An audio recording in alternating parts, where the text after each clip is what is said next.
ஒரு சைடு வந்து பார்த்தீங்கன்னா எல்லாருமே எக்ஸ்பீரியன்ஸ்டு ஆர்டிஸ்ட். இன்னொரு சைடு வந்து பார்த்தீங்கன்னா அந்த கிட்ஸுக்கு யாருமே வந்து இன்டூ ஆக்டிங்கே இல்லை.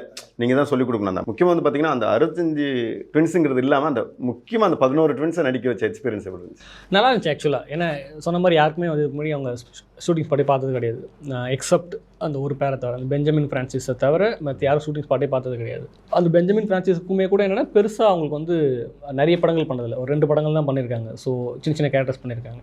அவங்களுமே தான் ஃபஸ்ட் டைம் ஃபுல் ஃப்ளெஜ் ஒரு கேரக்டர் பண்ணுறது. அவங்கள தாண்டி ஒரு மற்ற 10 ட்வின்ஸு ஷூட்டிங் ஸ்பாட்டே பார்த்தது கிடையாது. பட் ஆனால் அவங்களுக்கு எல்லாருக்குமே என்னென்னா அந்த கிளாஸ்க்குள்ளே வந்தோடனே அவங்க ஒரு ஸ்டூடெண்ட்ஸ் மாதிரி மாறிட்டாங்க. அவங்களுக்குள்ளே பேசிக்கிட்டு அவங்க நல்லா அவங்களுக்குள்ளே ஃபஸ்ட்டு நல்லா செட் ஆகிட்டாங்க அந்த 11 ட்வின்ஸுமே. ஸோ எனக்கு அது கொஞ்சம் ஈஸியாக இருந்துச்சு. இப்போ யாருக்குமே எந்த பழக்கமும் இல்லை அப்படின்ற போது நம்ம கொஞ்சம் டஃப்பாக இருக்கும். அவங்களை எல்லாரும் கனெக்ட் பண்ணி இப்போ நீ இப்படி ரியாக்ட் பண்ணப்பா, நீ அப்படி ரியாக்ட் பண்ணு சொல்கிறதுக்கு. பட் நம்ம வந்து முதல்ல ஒரு ஃபஸ்ட் டேவே ஒரு ஹாஃப் டேக்குள்ளே அவங்க எல்லாருமே ரொம்ப க்ளோஸ் ஆகிட்டாங்க. ஏதோ கிளாஸ்மேட்ஸ் மாதிரி ஆகிட்டாங்க எல்லாருமே. நம்ம சொன்னது ஆக்சுவலி எனக்கு புரிஞ்சு உண்மையிலேயே அது கொஞ்சம் எனக்கு ஆச்சரியமாக தான் இருந்தது. நம்ம சொன்னது எல்லாமே கொஞ்சம் ஈஸியாக அண்டர்ஸ்டாண்ட் பண்ணிக்கிட்டாங்க எல்லாருமே. அது கொஞ்சம் ஈஸியாக இருந்தது.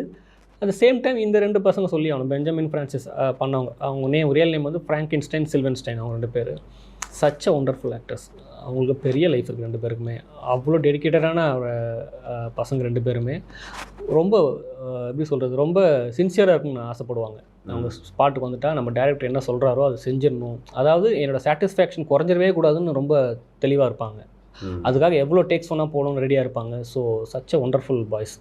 I'm really thankful to them. Because அவங்களோட ஆக்டிங் தான் இப்போ அந்த ஃப்ளாஷ்பேக்கே ஹோல்ட் பண்ணி நிற்குது. ஸோ அதுதான் மற்ற படத்துமே வந்து இப்போது பேச வைக்கிறதுனா காரணம் வந்து அந்த 2 பசங்க தான். So they are very good.